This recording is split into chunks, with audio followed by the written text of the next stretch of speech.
जज्बात सियासत में इस कदर हावी हैं कि कई बार बात जान पर बनाती है। यूपी के कुशीनगर में बाबर नाम के 26 साल के नौजवान को सिर्फ इसीलिए मार डाला गया क्योंकि वो बीजेपी का समर्थक था।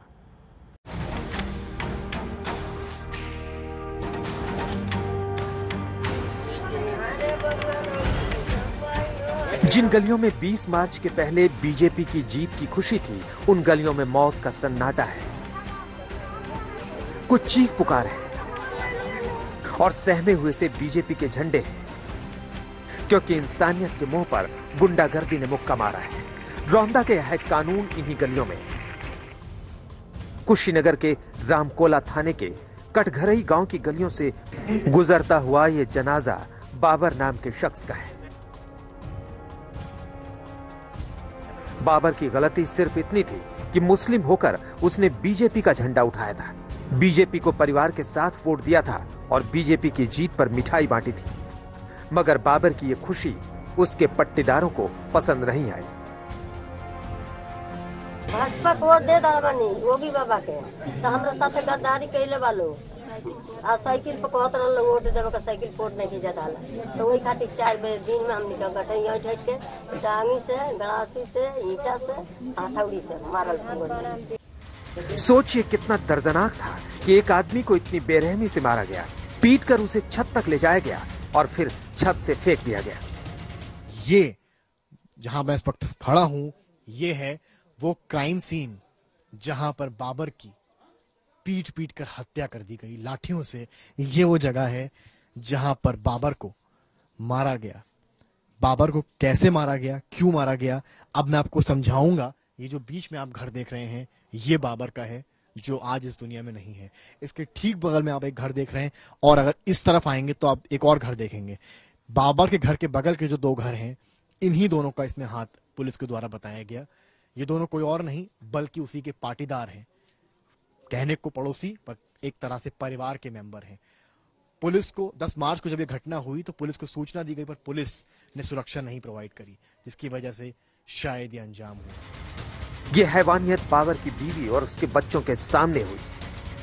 ये लोग कहें लोग की साइकिल को वोट दो, वो कहें हम साइकिल के नाते हम बीजेपी के जैसे राशन पानी में बीजेपी के खाते हम उन्हीं को वोट देवे, उन्हीं प्रचार करो। लोग तो ये लोग कह रहे धमकी देले रहे कि तना अगर हमनी के वो साइकिल को वोट नहीं देबो तो ताकि मार दिल जाइए, 10 लाख लगा दिल जाइए। विनोद प्रधान धमकी दिले न, तो जैसी धमकी थी वैसे ही मार दिया बाबर को।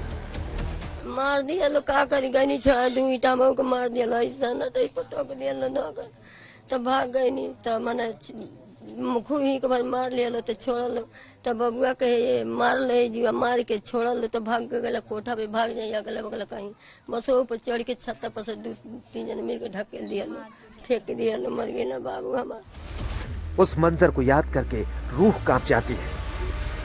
ये वो छत है जहां पर कैमरामैन गौरव आपको तस्वीरें दिखा रहे हैं ग्राउंड जीरो से, उस गांव से जहां ये दर्दनाक घटना हुई।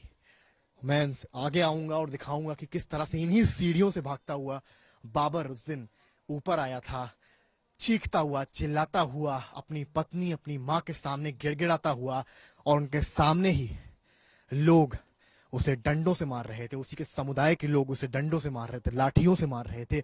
और जब बाबर छत के इस तरफ आ पहुंचा, तब जब उसको कोई रास्ता नहीं मिला, तब जिन्होंने उस पर अटैक किया उसको धक्का दिया गया और बाबर इसी छत से नीचे आ गिरा। और जहां उसको इतनी ज्यादा चोटें लगी कि जहां से उसका बच पाना शायद मुश्किल था। जिला अस्पताल में इलाज हुआ, गोरखपुर गया। 10 दिन तक बाबर का इलाज लखनऊ में चला और आखिरकार बाबर ने दम तोड़ दिया। अब बाबर की मौत पर सियासत हो रही है। बीजेपी कह रही है जांच होगी। पूरी सहानुभूति हमारी उस परिवार के साथ में है। माननीय मुख्यमंत्री ने भी संवेदना व्यक्त की है और एक एक कार्यकर्ता उत्तर प्रदेश के अंदर जो भी किसी भी पार्टी का हो, लेकिन अगर भारतीय जनता पार्टी का कोई कार्यकर्ता और किसी ने समर्थन किया है और सरकार बनी है और किसी ने इस भावना के तहत कार्रवाई की है, तो इसलिए ये मानकर चलें कि उनके खिलाफ कड़ी से कड़ी कार्रवाई होगी। ये उत्तर प्रदेश में योगी सरकार है, यहाँ कानून का राज है, किसी को बख्शा नहीं जाएगा। सवाल समाजवादी पार्टी की ओर उठ रहे हैं, लिहाजा वो अपने तरीके से जवाब दे रहे हैं। मॉब लिंचिंग है, पहले भी किया है।